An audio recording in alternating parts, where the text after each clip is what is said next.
Ladies and gentlemen, hey, hi, how you doing? Welcome back to the channel. Thank you so much for stopping by. Today with the new update in Modern Warfare 3 and Warzone, we got a new sniper available to us through the weekly challenges with a brand new aftermarket part. Today, the JAK Cataclysm dropped, which is actually a 50 cal conversion kit for the RPK LMG from MW2. So we're turning an old LMG into a new sniper. It's a really strange conversion, but I wanted to break it down today because it is actually a viable sniper in several different instances if you're good with a semi-auto style sniper to begin with. So first up, as far as unlocking this thing goes, the challenges this week are actually pretty easy. If you are a free-to-play player in Warzone, they're a little bit more time consuming. You have to go through and do a bunch of caches in various different parts of Urzikstan, but if you jump into Plunder, you could probably get a couple of these done in a few games time. Placing in the top 10 a couple of times might take a little while.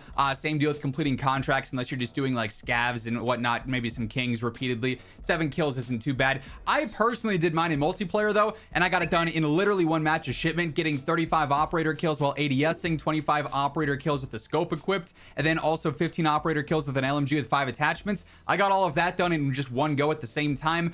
Then 20 operator kills with the suppressed rifle and 2 operator kills with 1 magazine 10 times. That was super straightforward. That was really easy. And like I said, it took me one match to actually go through and unlock this JAK Cataclysm aftermarket part. But let's actually focus on this aftermarket part itself, because I have gone through, I've tested some gameplay with it, and it's pretty interesting to say the least.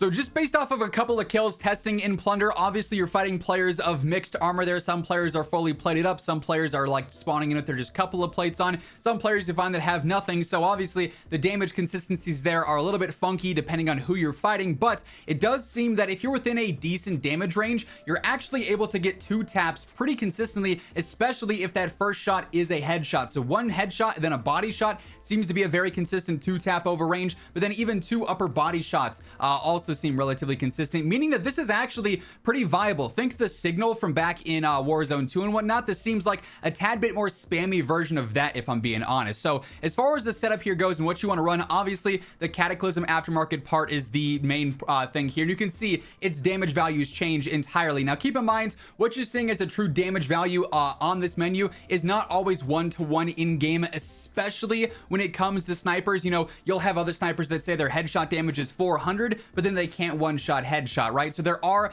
some discrepancies. There are some weird things going on with the damage, but seeing a plus 695% increase to your headshot damage is pretty wild on a on an aftermarket part. But obviously this does slow it down quite a bit and changes up the recoil, although I personally don't think the handling on this thing is too bad outside of the slow ADS speed. What this does, unfortunately, is really limit how you're able to turn this into a competitive long-range sniper, which is the main drawback in my opinion. So we do have no magazine option here, we have no ammunition option here, and we have no barrel option there.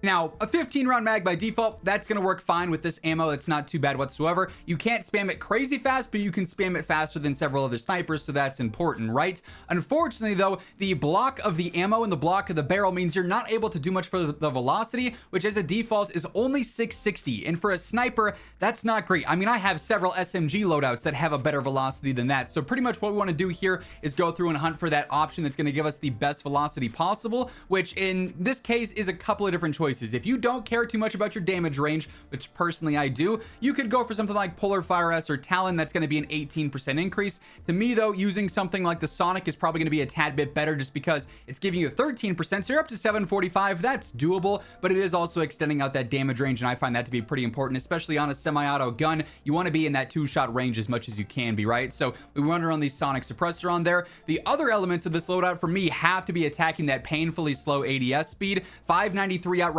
not really going to cut it. Unfortunately, there is no like DR6 hand stop in this case. However, we do have several different vertical grips that can actually be pretty beneficial. Specifically, the skeletal vertical grip here does a little bit for your ADS and a little bit for your sprint to fire. Kimura, unfortunately, is going to end up hurting the ADS speed, both versions of that. So to me, skeletal vertical is going to be a solid option here. It'll do somewhat that vertical control and make your spamming a little bit easier and more consistent. but then also help out a little bit with that mobility. For me, also running a laser sight's pretty clutch here. The Razor Hawk laser sight getting a better ADS speed on this as well. Then lastly, for our final attachment, using the broadside FCT stock on that is also going to be really good. You can see with all this, we're now down to a 477 ADS, which is not too bad. I mean, that's going to be faster than some of the heavier snipers in the game as is, and this is still going to maintain its semi-auto properties. So you end up having an interesting build, to say the least. Now, I am using the default optic because the base scope that comes equipped on this is essentially this like variable zoom scope that's actually pretty solid. So you've got your default zoom, but then you also have your enhanced zoom on it too, which is pretty consistent. So you can actually use that to your advantage, and I think it's a really clean scope. It's got that clean reticle on there,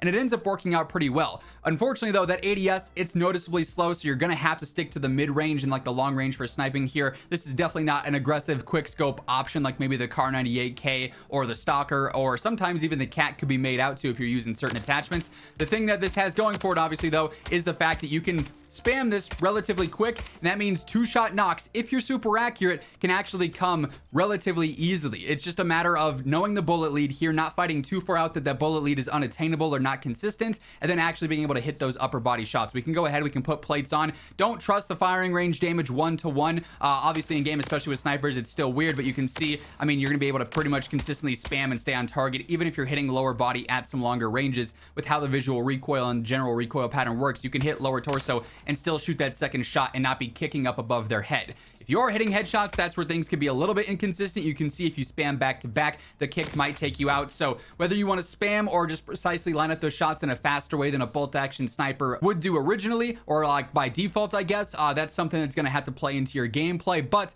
it's a convenient aftermarket part for a sniper meta that seems kind of dry right now. It's definitely going to spice things up and make things feel a little bit different. I don't think this is a necessarily super broken, super overpowered sniper, because at the end of the day, it is still an MW2 gun at its core, so its handling is still going to feel awkward and kind of funky like that. And of course, the velocity numbers for a true sniper are not super ideal. We'd really like to have upwards of, you know, a 900 to 1,000 velocity there just for the hit scan range outright, but you can make do with this, and it'll certainly you know, be a viable choice for sniping in game if you know what you're doing with some semi-auto choices. So highly recommend unlocking this aftermarket part. Plus, you never know in the future when it might get buffed and end up becoming even stronger, so definitely worth having in the arsenal maybe for a rainy day. But that is going to wrap things up for this video. If you enjoyed it, if you found it helpful, do me a favor, drop a like. It's always super appreciated. And of course, if you're new to the channel or if you have not subscribed yet, let's change that every single day. I got you covered with news, updates, patch notes, meta breakdowns. It's all right here, so feel free to hit that sub button on your way out. But once again, thank you so much for tuning in, and until next time, take it easy, have an awesome rest of your day, and I'll catch you later. Peace out.